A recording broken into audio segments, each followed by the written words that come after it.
Dear students, today we will discuss the concept of module over an integral domain. We will also discuss the concept of direct product of modules.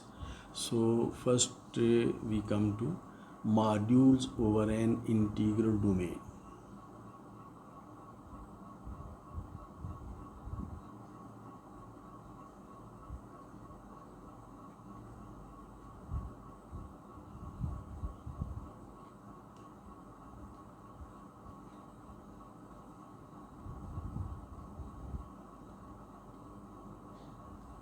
Recall that an integral domain is a commutative ring with identity. So let's define. Let R be an integral domain.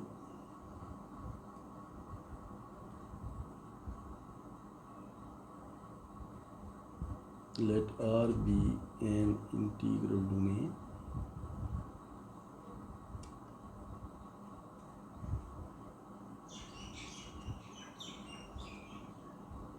that is a commutative ring with identity with no zero divisors. That is a commutative ring with identity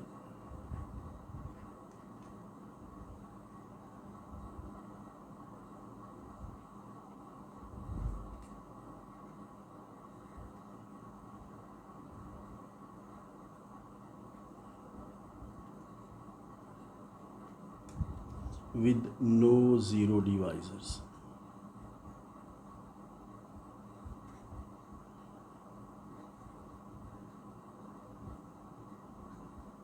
In this section, commutativity of this ring will play an important role. So let R be an integral domain that is a commutative ring with identity, and M be a left R module, and M be a left R module.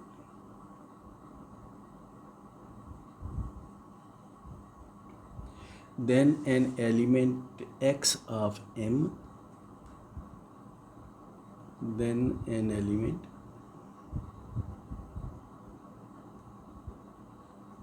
X belonging to M is called torsion element,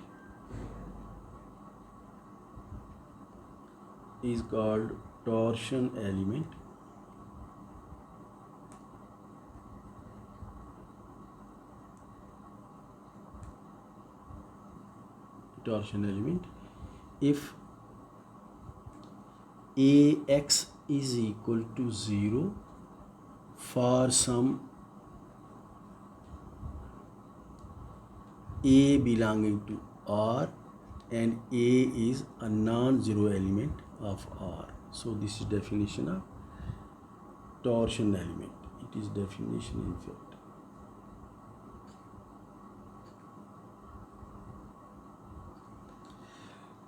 Torsion elements behave in a bit similar way as nilpotent elements behave in commutative rings. You have discussed a lot about nilpotent elements, so you will see that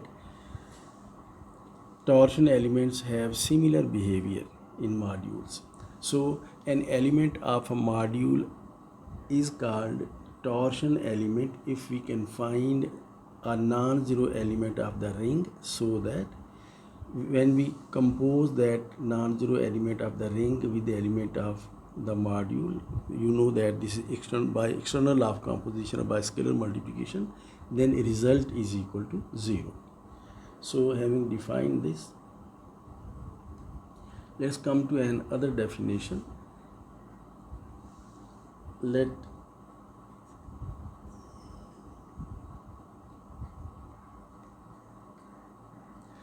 R be an integral domain, and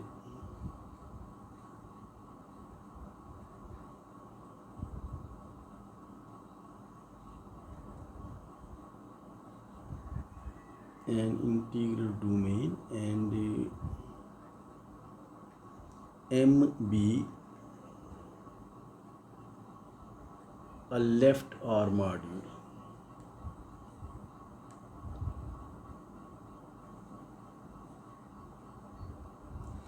Then we denote and define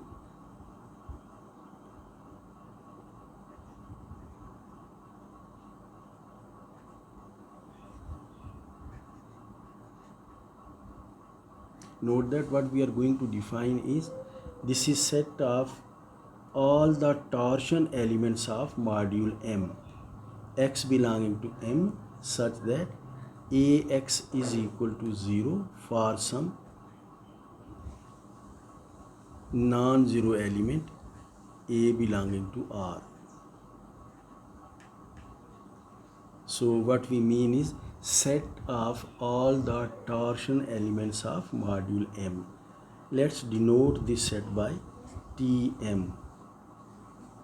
So Tm is the set of all the torsion elements of the module M.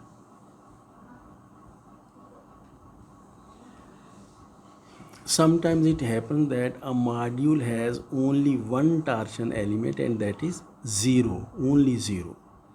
In this case, the module is called torsion free. So let's define that as well. Definition.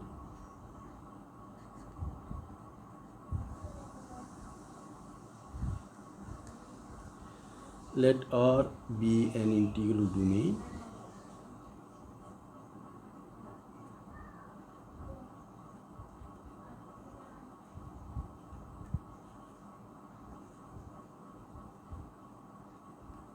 and M be a left OR module.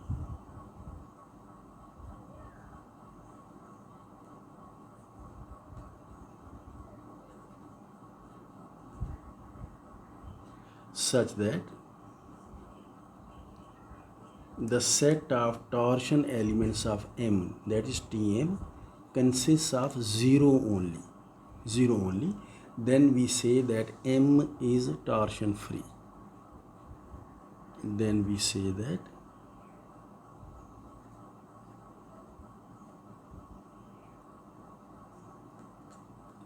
M is torsion free.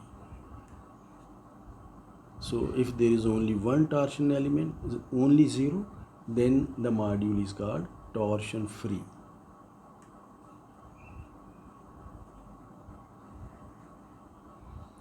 So having defined this, let's come to a proposition.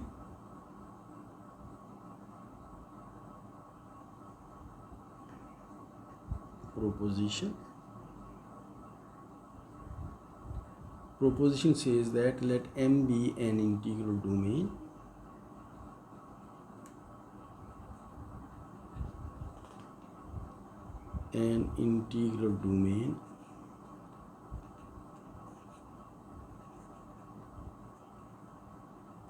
and capital M be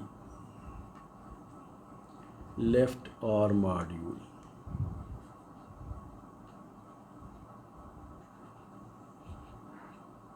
Then Tm, that is the set of torsion elements of the module. Then Tm is submodule of M, is submodule of M.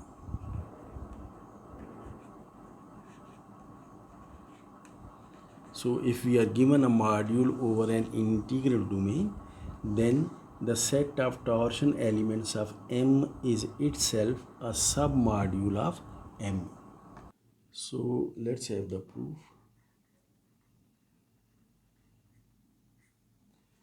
आपको याद होगा सब module की 3 conditions हैं. पहली condition तो ये है कि उसे नॉन एम्प्टी होना चाहिए.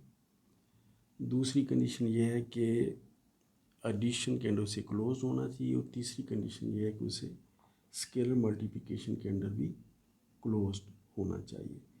तो for proof first of all हम ये नोट करते हैं कि 0 belongs to, we note that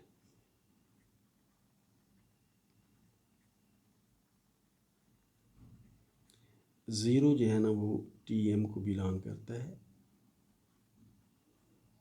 इसकी रीज़न ये है कि because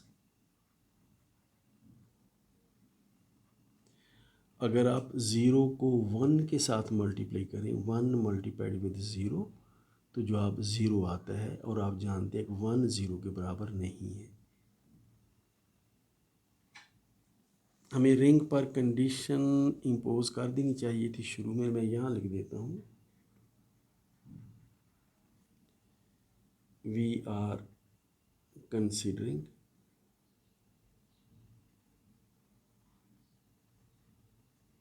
integral domain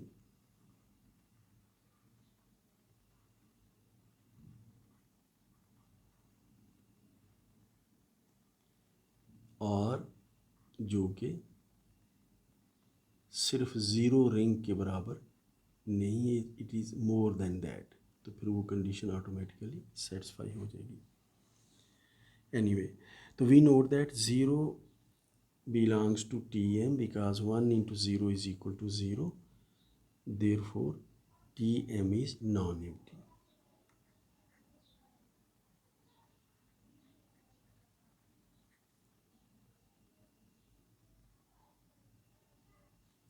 So therefore Tm is non-empty.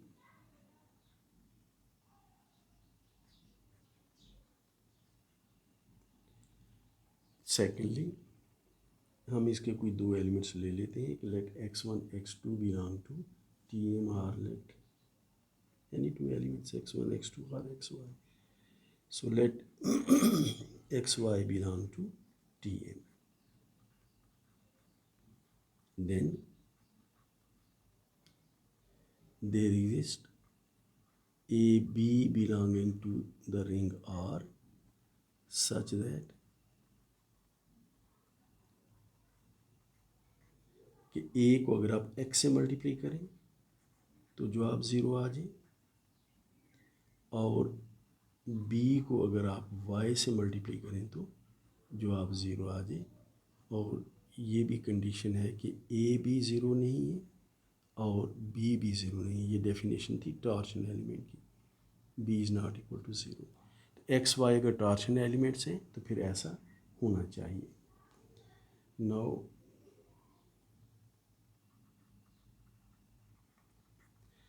हमने प्रूव करना है कि एक्स और वाई का सम भी टॉर्शन एलिमेंट है। तो आप ये देखिए कि अगर हम एक्स और वाई को जमा करके ए और बी के प्रोडक्ट के साथ इसको लेफ्ट हैंड साइड से मल्टीप्लाई करें तो ये चीज़ आ जाएगी A B multiplied with X and then plus A B multiplied with Y. और आपके पास है A X is equal to zero, तो आप ए बी को आप बी ए लिख सकते हैं क्योंकि आपकी रिंग इंटीग्रल डोमेन है। इंटीग्रल डोमेन में एडिशन मल्टीप्लिकेशन कम्यूटेटिव होती है because that is a commutative ring. So right a b as b a into x and then plus A b को वैसे रहने दीजिए, आपको बी वाई चाहिए, and a B multiplied with y. अब आप मॉड्यूल की वो जो कंडीशंस हैं उनमें से ये कंडीशन एक यूज़ कीजिए, this can be written as B multiplied scalarly with A X and then plus A multiplied scalarly with B Y, and this is equal to A X चूँकि ज़ीरो है तो ये आ जाएगा B into zero and then plus B Y चूँकि zero है तो ये आ जाएगा फिर A into zero and this is equal to zero plus zero and this is equal to zero, and therefore we have established that a product of AB multiplied with x plus y is equal to 0, where A और B का जो product है ये ring R को belong करता है और A और B का जो प्रोडक्ट है ये ज़ीरो के बराबर नहीं है। याद रखिए कि हमारी रिंग R जो है वो इंटीग्रल डोमेन है और इंटीग्रल डोमेन में नॉन ज़ीरो एलिमेंट्स का प्रोडक्ट ज़ीरो नहीं हो सकता। this is the reason we require integral domain for this particular concept. So AB is not equal to 0, and therefore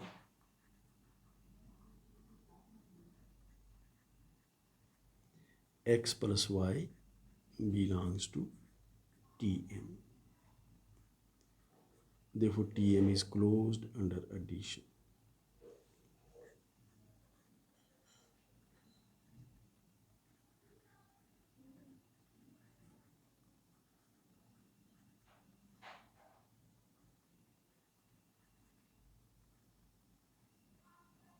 Let me write here, because R is integral domain. Because R is integral domain.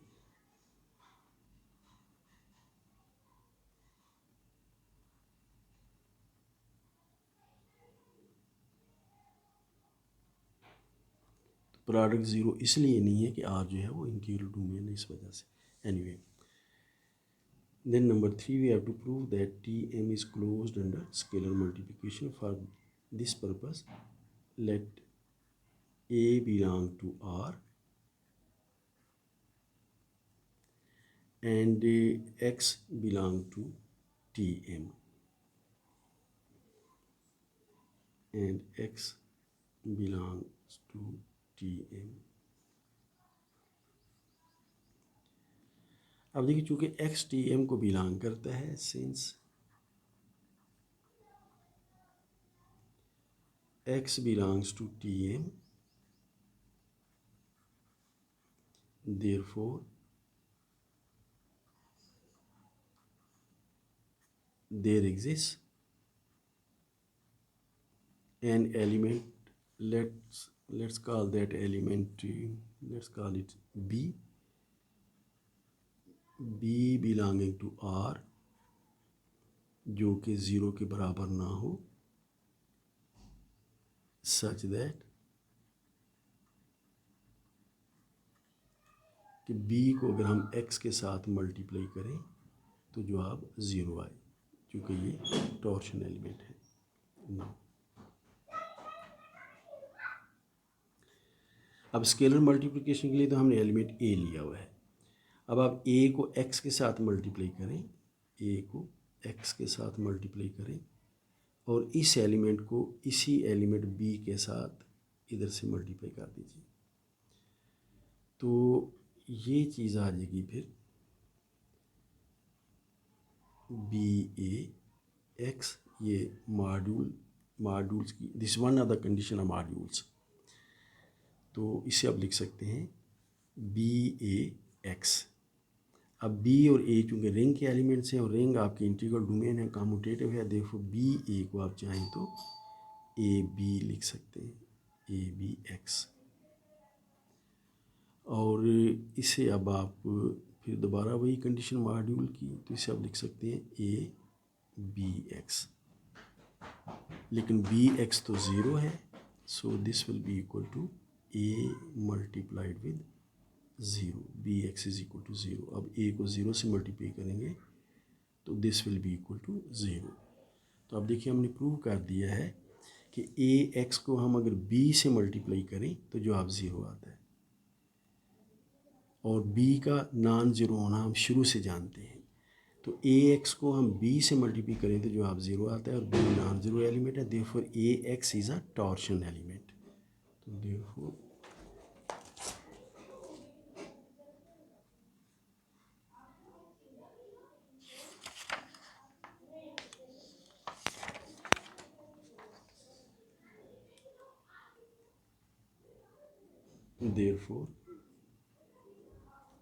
AX is a torsion element. AX belongs to Tm. तो देखिए, हमने prove कर दिया कि Tm is closed under scalar multiplication as well. तो therefore Tm is closed under scalar multiplication.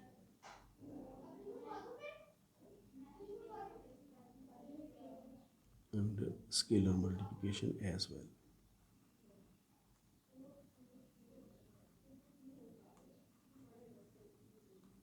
तो T M is non empty, T M is closed under addition, T M is closed under scalar multiplication, hence T M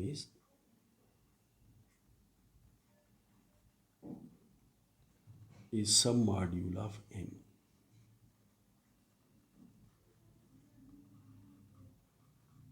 is some module of M. तो ये बात हमने prove कर दी. Having done that, let's come to another proposition.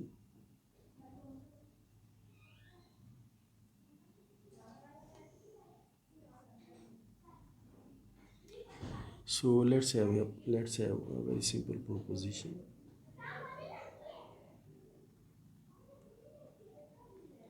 ये मैं recall कर दूं कि कोई मॉड्यूल जो है वो टॉर्शन फ्री कहलाता है अगर उसके अंदर कोई टॉर्शन एलिमेंट ना हो, मतलब कोई ऐसा नॉन ज़ीरो एलिमेंट ना हो जिसको रिंग के किसी नॉन ज़ीरो एलिमेंट से मल्टीप्लाई करके जवाब ज़ीरो आ जाता हो बाहर.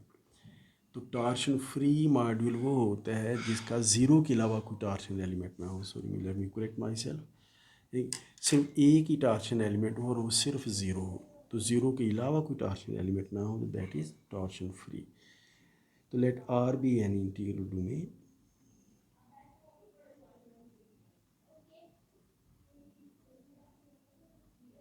और इंटीग्रल डोमेन की डेफिनेशन आप जानते हैं, ring with identity, commutative ring with identity with no zero divisors. So let R be an integral domain and let M be a left R module. Be a left R module.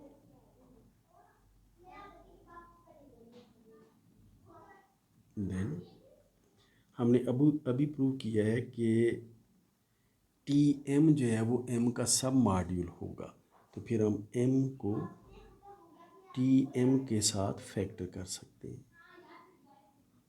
M को T M के साथ, किसी भी module को उसके सब module के साथ हम फैक्टर किया करते हैं. तो then M factor T M is torsion free, यानी कि इसमें कोई टॉर्शन एलिमेंट नहीं होगा स्वाय ज़ीरो के. इज़ टॉर्शन फ्री, तो इसमें सिर्फ एक ही टॉर्शन एलिमेंट होगा एम फैक्टर टी एम में, ज़ीरो. टॉर्शन फ्री हम उसको कहते हैं जिसका सिर्फ एक ही टॉर्शन एलिमेंट हो, ज़ीरो सिर्फ. So let's prove that. For its proof हमारा कंट्राडिक्टरी होगा. तो we have to prove that M factor T M is torsion free. On contrary suppose that, on contrary suppose that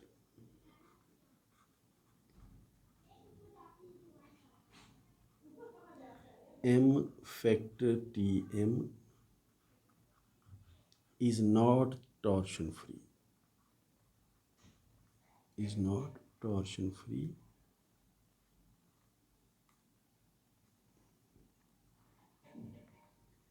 तो अगर ये torsion free नहीं है तो फिर इसके अंदर हमें एक नॉन ज़ीरो एलिमेंट ऐसा मिलना चाहिए जो रिंग के किसी नॉन ज़ीरो एलिमेंट के साथ मल्टीप्लाई होकर जो आप ज़ीरो दे. तो देन देयर एग्जिस्ट. अब इसका एक एलिमेंट लेते हैं. इसके एलिमेंट्स आप जानते हैं लेफ़्ट कोसेट्स होंगे टी एम के. तो then there exist an element x plus T M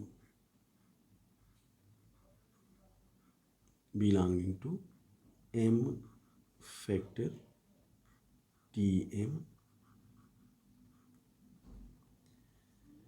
तो यहाँ से अंदाज़ा हो जाता है कि x जो है ना वो m का एलिमेंट है. तो then there exist an element x plus T M belonging to m factor T M such that, यानी कि एक ऐसा एलिमेंट होना चाहिए इस फैक्टर मॉड्यूल का जो कि नॉन ज़ीरो है, such that x plus T M is not equal to zero. याद रखिए ज़ीरो जो है ना एम फैक्टर टी एम का, वो टी एम है. फैक्टर मॉड्यूल में या फैक्टर स्ट्रक्चर्स में जिससे आप फैक्टर कर रहे होते हैं वही ज़ीरो होता है या वही आइडेंटिटी एलिमेंट होता है. तो then there is this element x plus tm which is not equal to 2m which is not 0 such that this, and there exists an element a belonging to R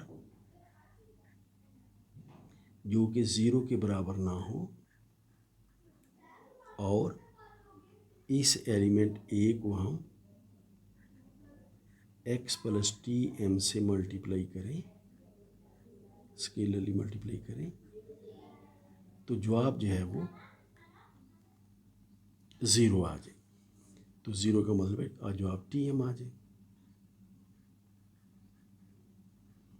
अब देखो बात को ज़रा दोबारा देख लीजिए कि हमने चूँकि ऑन कंट्रेरी सपोज किया है कि एम फैक्टर टी एम जो है वो टॉर्शन फ्री नहीं है, तो एम फैक्टर टी एम में आपको एक नॉन ज़ीरो एलिमेंट मिलना चाहिए जो टॉर्शन एलिमेंट हो, यानी कि रिंग के एलिमेंट से मल्टीप्लाई होगा जो आप 0 आ जाए। T M is 0 and therefore अब मॉड्यूल्स की स्केलर मल्टीप्लिकेशन आप जानते हैं, तो ये आ जाएगा A X plus T M is equal to T M. और फिर वही एक काफ़ी यूज़ होने वाला रिज़ल्ट है कि जब आप किसी एलिमेंट के साथ किसी सब स्ट्रक्चर का लेफ़्ट कोसेट लेते हैं, सब ग्रुप ही कह लीजिए, और वो लेफ़्ट कोसेट उसी सब ग्रुप के बराबर आ जाता है, पर्टिकुलरली दिस इज सब ग्रुप, याद रखिए वही सब ग्रुप आ जाता है, तो फिर वो एलिमेंट जो है ना उस सब ग्रुप को बिलोंग कर रहा होता है। तो चूँकि इसका टी एम के साथ लेफ़्ट कोसेट टी एम ही आ रहा है, तो therefore a x belongs to T M. अब देखिए ए एक्स अगर टी एम को बिलोंग करता है तो इसके माने ये होंगे कि ए एक्स जो है वो टॉर्शन एलिमेंट है। तो देयरफॉर हमें एक ऐसा एलिमेंट मिलना चाहिए, there exist b belonging to R जो कि 0 के बराबर ना हो, एंड उसको हम इसके साथ मल्टीप्लाई करें ए एक्स के साथ, तो जवाब 0 आ जाए। क्योंकि ये टी एम को बिलोंग करता है, टॉर्शन एलिमेंट, तो फिर ऐसा होना चाहिए। एंड देयरफॉर अब आप मॉड्यूल की कंडीशन इस्तेमाल कीजिए, तो ये आ जाएगा बी ए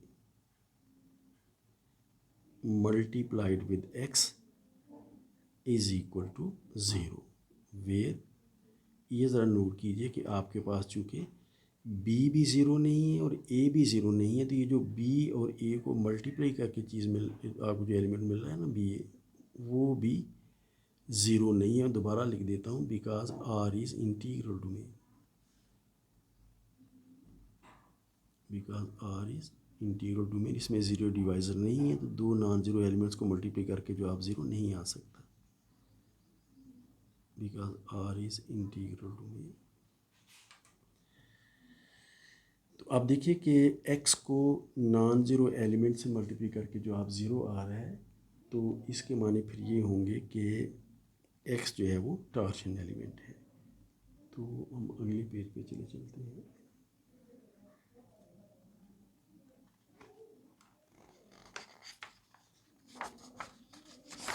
तो देयरफॉर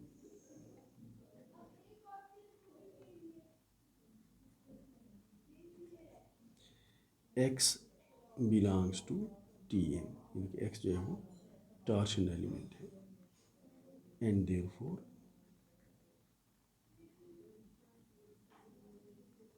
अगर x टी एम को बिलोंग करता है और x का अगर आप टी एम के साथ लेफ़्ट कोसेट लेते हैं, तो इसका जवाब फिर टी एम आना चाहिए। लेकिन ये तो कंट्रडिक्शन है, हमने कहा था x प्लस टी एम जो है ना वो टी एम के बराबर नहीं है। Let me call it one, which is contradiction.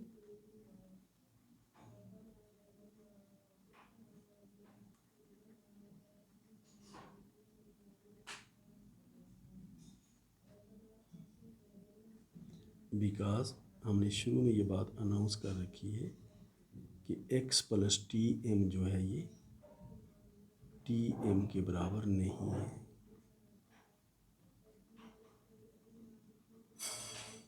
तो देयरफॉर हमारी सपोजिशन जो है वो रॉन्ग है। हमने ये कहा था कि suppose that m factor T M is not torsion free, तो therefore m factor T M is torsion free. Therefore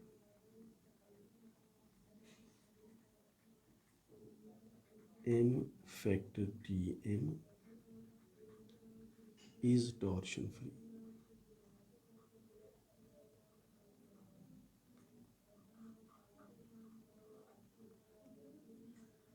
तो अगर हम किसी मॉड्यूल को उसके टॉर्शन एलिमेंट्स वाले सब मॉड्यूल से फैक्टर करें तो रिजल्टिंग फैक्टर मॉड्यूल जो है वो टॉर्शन फ्री होगा। This is what we have proved.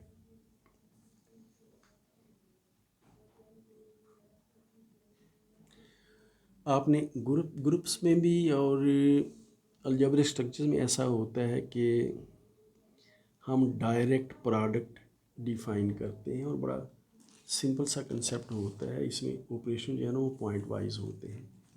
So let's discuss direct product. So direct product of modules, remember that direct product.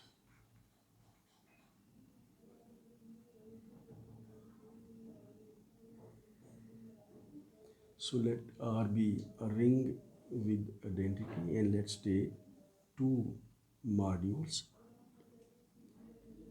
So let R be a ring with identity.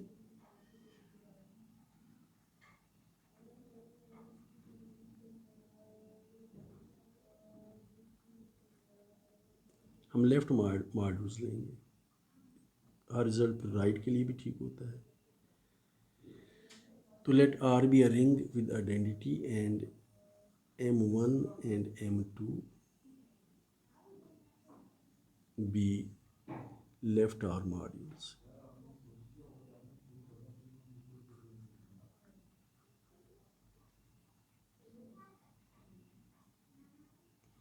तो ये कोई दो left arm modules ले लीजिए। Consider basically आप जानते हैं कि ये जो लेफ्ट आर्म मॉड्यूल्स हैं तो ये सेट्स, तो कोई भी आपको दो सेट दे दिए जाएँ तो आप उनका कार्टेशियन प्रोडक्ट ले सकते हैं। तो आप M1 और M2 का कार्टेशियन प्रोडक्ट कंसीडर करें, M1 क्रॉस M2, तो ये आ जाएगा सेट ऑफ ऑर्डर पेज जिनमें से पहला एलिमेंट M1 का, दूसरा एलिमेंट जो है वो M2 का होगा। x1 x2 such that x1 belongs to M1 and x2 belongs to M2। ये जो M1 क्रॉस M2 है, this is also a module. So this is what our claim is. We claim that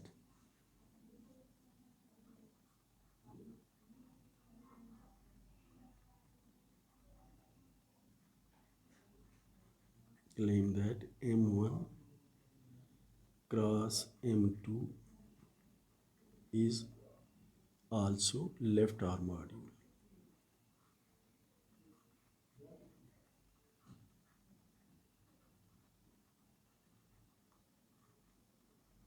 हम अपने इस claim को justify करते हैं in the form of proof. हम इन सब चीज़ों को ब्रीफली हम प्रूव कर लेते हैं। तो मॉड्यूल के लिए सबसे पहले तो हमें अबेलियन ग्रुप चाहिए होता है। तो हम इसके अबेलियन ग्रुप का स्ट्रक्चर देख लेते हैं।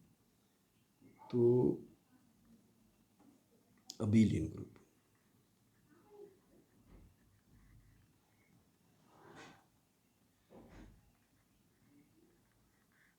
अबेलियन ग्रुप स्ट्रक्चर जो है वो हम पहले स्टडी कर लेते हैं।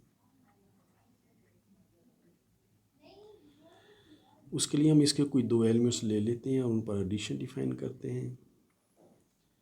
फॉर कोई भी दो एलिमेंट्स ले लीजिए। एक हम ले लेते हैं x1 x2। x1 जो है हमेशा M1 का एलिमेंट होगा और x2 में टू शो करता है, ये M2 का एलिमेंट होगा। तो फॉर X1 X2 और Y1 Y2 belonging to M1 cross M2 we define. अब देखिए हम एडिशन डिफाइन करेंगे, और ये आप जानते हैं एडिशन बड़ी सिंपल सी है, जिसे आप कंपोनेंट वाइज कहते हैं। तो वी डिफाइन एडिशन, मैं लिख देता हूँ इस फ्रेज को, एडिशन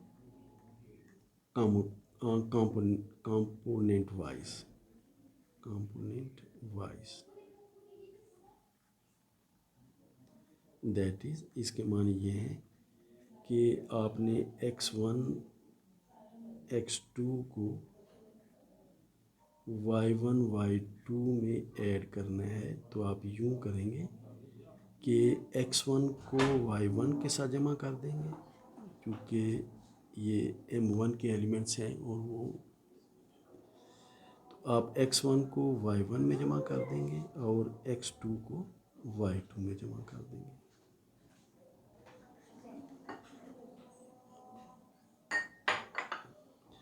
तो X1 प्लस Y1 और X2 प्लस 1 हम कंपोनेंट वाइज हम इनको जमा कर देंगे। So this is our definition of addition, we add the elements component wise. So having said that, we have to prove that this addition is associative. So this is our first structure, the way we define addition. Second, for associativity,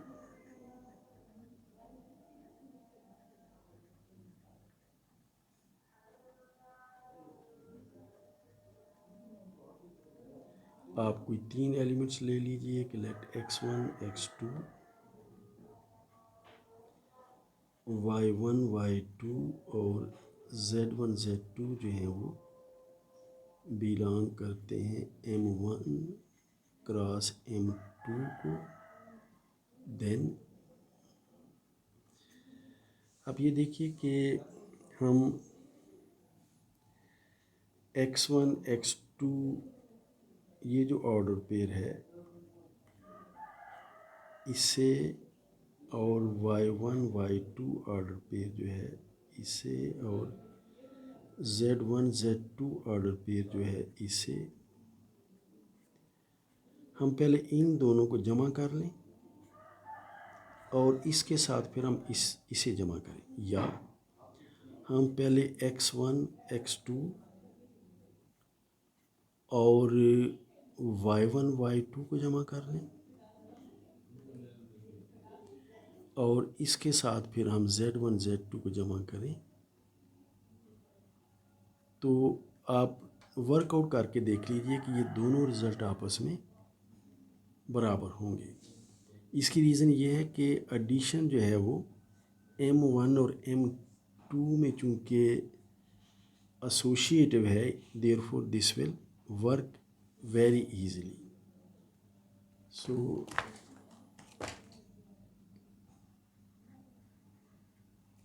So for these three elements this holds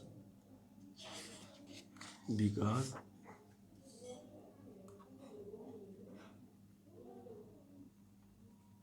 addition is associative in M1 and M2, जो दोनों modules में associative है, तो वही associativity यहाँ पर inherit हो जाएगी। And then number 3 we have to talk about identity element. तो we note that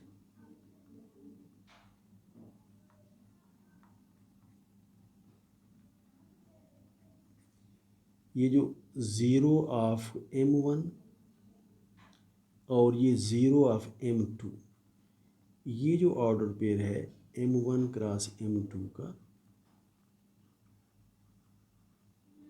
this is 0 in is additive identity,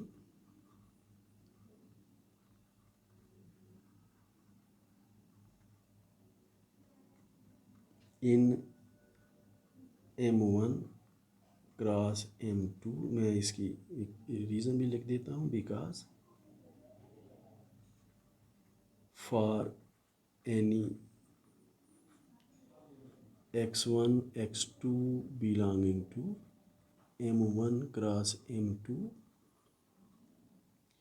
अगर हम x1 x2 में कंपोनेंट वाइज हम इसे ज़ीरो ऑफ M1 और ज़ीरो ऑफ M2 को जमा करें तो ये रिज़ल्ट आ जाएगा x1 plus zero of M1 और ये आ जाएगा x2 plus zero of M1 M2 को हम ज़ीरो ही लिख दिया करते हैं, यहाँ सिर्फ मैं डिस्टिंक्शन के लिए ऐसा लिख रहा हूँ। और ये आप देख रहे हैं कि x1 में जब ज़ीरो जमा करेंगे तो x1 ही आएगा, उसमें ज़ीरो ये x2 ही आएगा, तो इसमें आप ये जमा करें यही आएगा। Similarly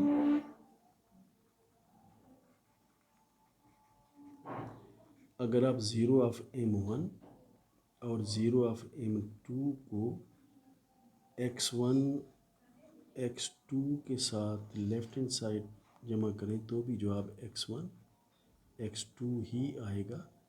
and therefore x1 x2 में आप ज़ीरो ऑफ M1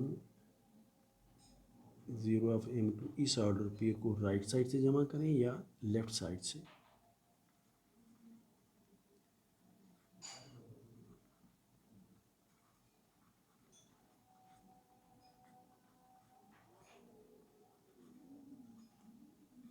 दोनों सूत्र में जवाब बराबर आएंगे और वो जवाब जो है वो x1 x2 ही होगा। So we have additive identity as well. And then number 4 for inverses.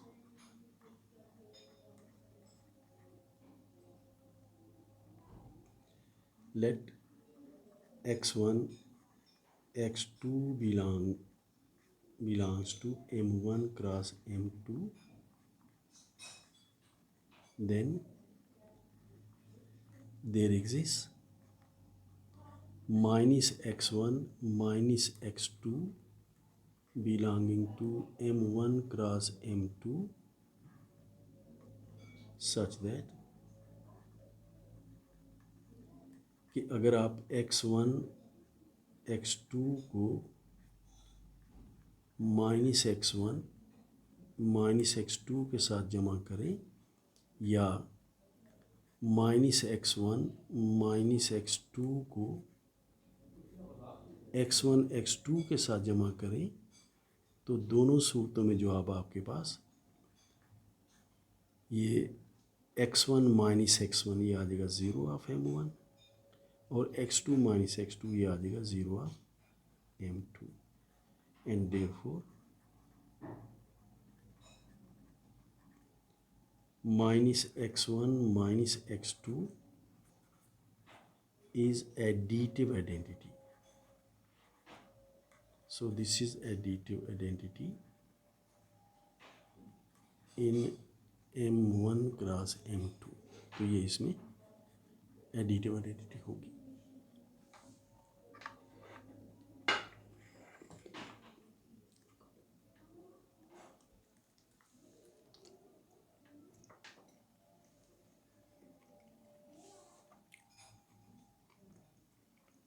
So we can conclude that therefore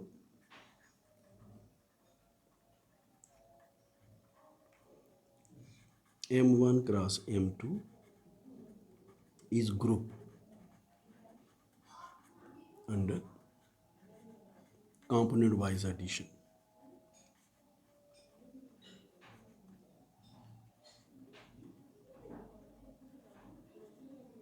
So this is group. Finally,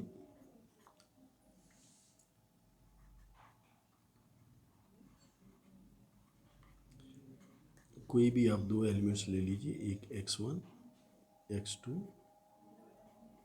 और एक y1 y2 belonging to M1 cross M2, then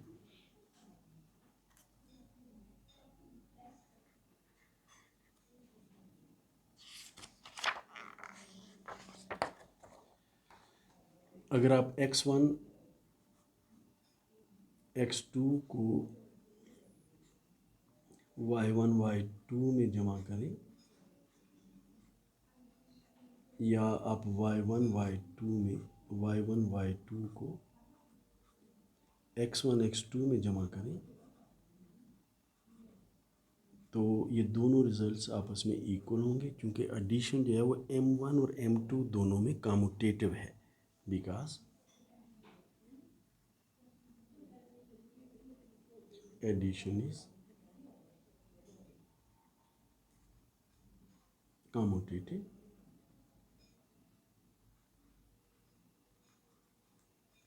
in both m1 and m2। तो हमने फिर ये prove कर दिया है कि therefore hence m1 cross m2 is abelian group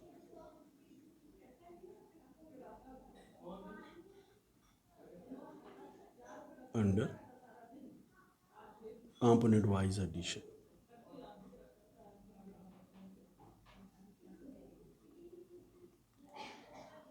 component wise addition. तो देखिए पहली कंडीशन तो यही थी कि हमें m1 क्रॉस m2 को abelian ग्रुप प्रूव करना था। We have done that. Secondly we come to scalar multiplication और external law of composition. Scalar multiplication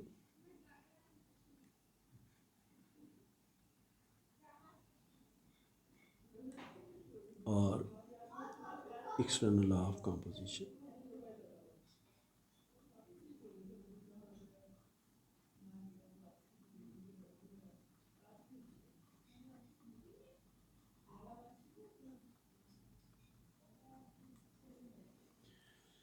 तो वो भी हम कंपोनेंट वाइज ही डिफाइन करेंगे, and you can very easily guess that what we are going to do. तो let A be an element of the ring with identity, and x1 x2 be this order pair be an element of m1 cross m2। then we define, अब scalar multiplication हम यूँ define करेंगे, बड़ा simple सा काम है कि आपने x1 x2 के साथ आपने a को स्केलरली मल्टीप्लाई करना है। तो ये मल्टीप्लिकेशन यूँ होगी, a multiplied with x1 and then a multiplied with x2। बस ये वाला जो ऑर्डर पेयर है ये होगा x1 x2 को a के साथ स्केलरली मल्टीप्लाई करके, और आप देख सकते हैं कि ये एलिमेंट बिलोंग करता है, ऑर्डर पेयर बिलोंग करता है m1 क्रॉस m2 को। So this is the way we define scalar multiplication, and we can easily verify that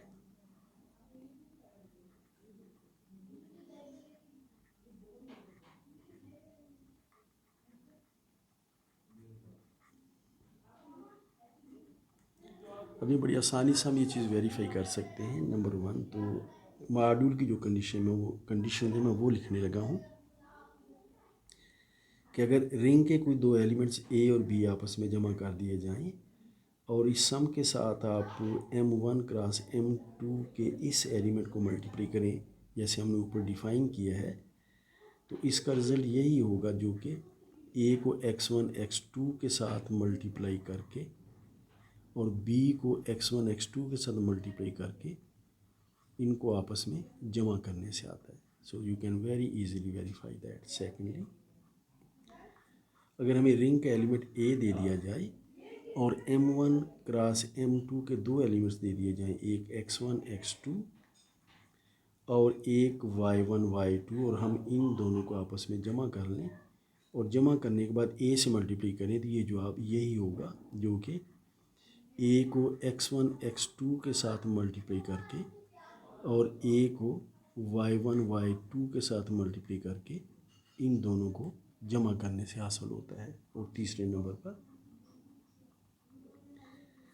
अगर आप b को x1 x2 के साथ मल्टीप्लाई कर दें और मल्टीप्लाई करने के बाद इस रिज़ल्ट को a से मल्टीप्लाई करें, a जो है वो रिंग a b रिंग के एलिमेंट्स हैं, या आप a और b को आपस में मल्टीप्लाई कर लें और मल्टीप्लाई करने के बाद इसे आप x1 x2 से मल्टीप्लाई करें तो जो आप आपस में बराबर होंगे। और नंबर 4, अगर आप रिंग के आइडेंटिटी एलिमेंट को x से मल्टीप्लाई x1 x2 से मल्टीप्लाई करें तो ये जवाब x1 x2 ही आएगा। And this is for all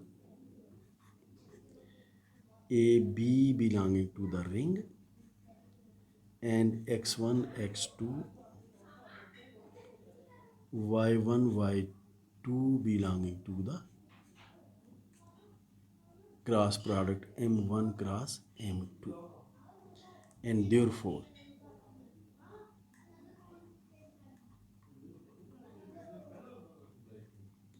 m1 cross m2 is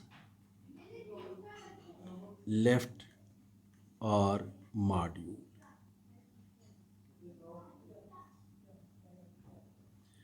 This particular left or module is called direct product of m1 and m2. This is called direct product